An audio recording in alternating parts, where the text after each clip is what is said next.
से बीजेपी सांसद जनार्दन मिश्रा ने विवादित बयान दिया है। उन्होंने कहा कि छात्र जीवन में कलेक्टर को मारने का वो हमेशा इंतजार करते थे। जनार्दन मिश्रा ने इसकी वजह बताते हुए कहा कि कलेक्टर को एक तमाचा मारने के बाद 2 साल की राजनीति चमक जाती थी, इसीलिए वो ऐसा करते थे। कार्यक्रम में विधानसभा अध्यक्ष गिरीश गौतम, पूर्व मंत्री राजेंद्र शुक्ला भी मौजूद थे। और जहां तक मेरा सवाल है तो मैंने तो अपना बता दिया कि उन्होंने कहा कि और मैं तो उधर में किसी का आदमी था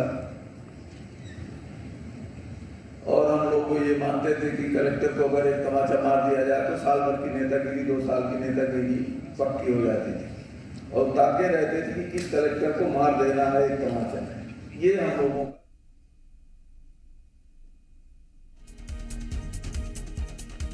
आकाश, मेरे सहयोगी इस वक्त इस बड़ी खबर पर हमारे साथ जुड़ रहे हैं।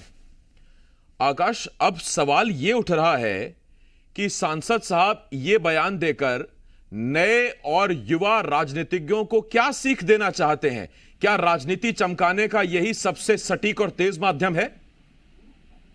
बिल्कुल, देखिए, जनार्दन मिश्रा सांसद हैं और पहली बार नहीं है, कई बार इस तरह के उनके बयान जो है वो विवादों में रहते हैं। लेकिन जिस तरह से आपने जिक्र किया कि संबोधित करते उन्होंने अपने छात्र जीवन का जिक्र जरूर किया, लेकिन उसका संदेश निश्चित तौर पर एक सही संदेश नहीं जाता है। लेकिन ये भी कहा, कहना ठीक नहीं होगा कि उन्होंने जानबूझकर इस बात का जिक्र किया, या यूं कह सकते हैं कि वो बातों बातों में ऐसा अपनी पुराने दिनों का जिक्र कहते हुए कह गए, क्योंकि जिस तरह की बातें वो कह रहे हैं कि हम लोग जब पढ़ाई करते थे उस वक्त का जिक्र किया है, लेकिन वर्तमान समय में जो छात्र संगठन की राजनीति चल रही है वो कहीं ना कहीं उसके लिए ये ठीक संदेश नहीं है। आप नहीं, ये फॉर्मूला बड़ा गजब दिया है कि एक तमाचा मारो, 2 साल की राजनीति चमकाओ।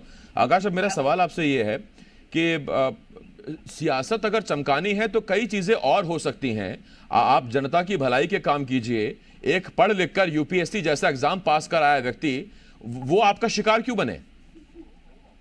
निश्चित तौर पर देखिए, छात्र राजनीति का जरिया ये नहीं है कि किसी के साथ मारपीट करके लाइमलाइट में आया जाए, और ये कतई वाजिब भी नहीं है, क्योंकि आपने भी जिस चीज का जिक्र किया है, एक यूपीएससी करके आया, अब इंसान इस तरह की घटनाओं से क्यों सामना करे। लेकिन अमूमन इस तरह की गतिविधियां देखी जाती हैं और जनार्दन मिश्रा ने उसी बात का जिक्र किया है।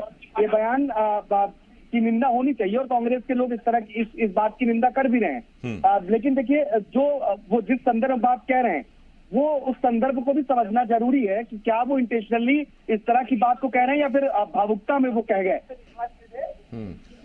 खैर, सियासत में चीजें फोकस और टाइमिंग बड़ी अहम होती हैं। एक तरफ जब दिग्विजय पर एफआईआर है, खरगोन मामलों का जिक्र है, कांग्रेस घिरी हुई है, ऐसे में अब कांग्रेस इस एक बयान को कैसे लेती है और उस पर वार करती है, ये देखना होगा।